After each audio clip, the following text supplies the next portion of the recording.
السلام علیکم دوستوں، امید کرتی ہوں آپ سب خیریت سے ہوں گے۔ آج کی جو میری کہانی ہے وہ ایک اسکول ٹرپ کی کہانی ہے۔ ایک اسکول کے بچے اور ٹیچرز جنگل کے ایڈونچر پر گئے۔ جنگل بہت بڑا، پرسکون اور خوبصورت تھا۔ بچے خوش تھے، کھیل رہے تھے، پرندوں کی آوازیں سنائی دے رہی تھیں اور ہر چیز نئے تجربے جیسی لگ رہی تھی۔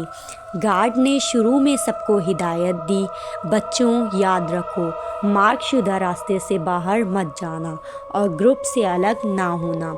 شروع میں سب نے گارڈ کی بات مانی اور گروپ کے ساتھ چلنا شروع کیا، لیکن کچھ بچے جو زیادہ تجسس والے تھے خاموشی سے ایک چھوٹے راستے پر نکل گئے۔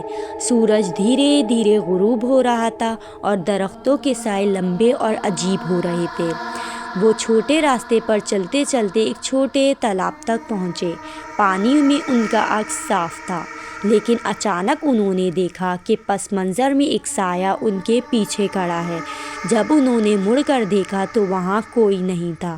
بچے تھوڑے ڈر گئے، لیکن انہوں نے سوچا شاید یہ ان کا وہم ہے اور آگے بڑھتے رہے۔ جنگل میں جیسے ہی وہ آگے گئے، ماحول بدل گیا۔ ہوا کے ساتھ پتوں کی سرسراہٹ کچھ زیادہ خوفناک لگنے لگی۔ دور کہیں سے سرگوشیاں سنائی دینے لگیں اور کبھی کبھار ہنسی بھی سنائی دی، جو گروپ میں سے کسی کی نہیں تھی۔ ایک بچہ جو سب سے زیادہ شجاع تھا، اپنا فون ریکارڈ آن کر دیا۔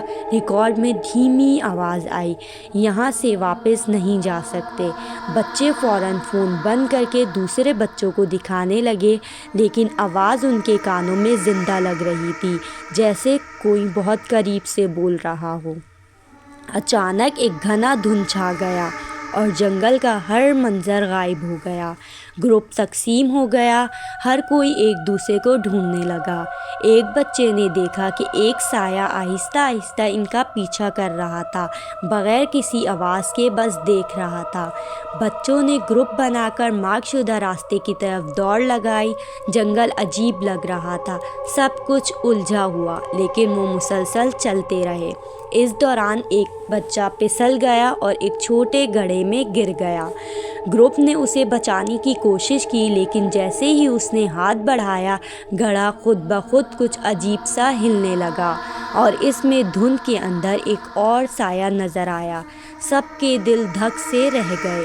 آخرکار گارڈ کے سیٹی کی آواز سنائی دی اور سب دوڑ کر مارک شدہ راستے تک پہنچ گئے۔ جیسے ہی وہ محفوظ جگہ پہنچے، دھند غائب ہو گئی، ہوا نارمل ہو گئی اور جنگل دوبارہ پرسکون لگنے لگا۔ بچوں نے فون چیک کیا تو جو ریکارڈ ہوا تھا اس میں ایک سایہ ہر فریم میں ان کے پیچھے موجود تھا اور آخری فریم میں صرف دو چمکتی ہوئی آنکھیں ان کو دیکھ رہی تھیں۔ سب نے ایک دوسرے کی طرف دیکھا، سب کے چہرے خوفزدہ تھے، لیکن کوئی کچھ نہیں بول سکا۔ وہ دھیرے دھیرے جنگل سے واپس چلنے لگے اور یہ تجربہ انہیں ہمیشہ یاد رہنے والا ہے۔